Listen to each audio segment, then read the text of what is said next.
Chapter 2. How habits are formed. How many times do you begin a good habit, like exercise or meditation, only to find that after a few days or weeks it's only become a real hassle?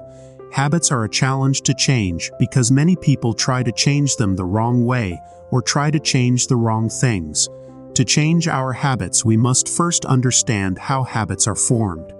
The process of habit building can be classified into 4 steps: cue, craving, response, and reward. Think about what you do when you first get into your car. You probably put the key in the ignition, put on your seatbelt, check your mirrors, and then head on your way. You don't even think about the process, you just do it. It's a habit that you've repeated so many times that it's become instinct and happens automatically. So how are habits formed? Habits begin with a cue or a trigger to act. For instance, getting into your car cues you to perform an action that will get you from one destination to the next. The second step is craving for a change in state. In this case, you want to go somewhere. Your response is to put the car in drive and go. The final step is the reward, a feeling of relief or comfort that comes from arriving at your destination safely. This habit loop can be applied to many habits that you complete daily. For instance, brushing your teeth in the morning. Your cue might be eating breakfast or drinking coffee, triggering a craving to feel fresh and clean. Your response is to head to the bathroom sink and prepare your toothbrush.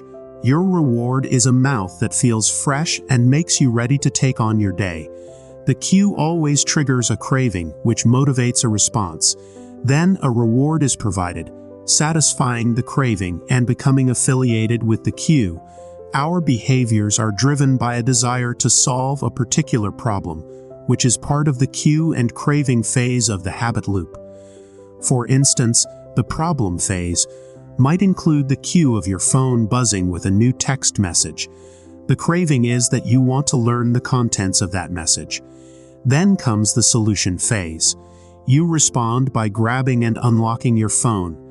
The reward is satisfying the craving to read the message.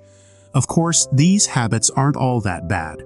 However, when we adopt unhealthy or bad habits, we see the effects years later, and the habits become harder to break. That's why it's important to understand the habit loop, so you can learn how to replace your cues, cravings, responses, and rewards to create better habits. Let's see how you can begin creating better habits.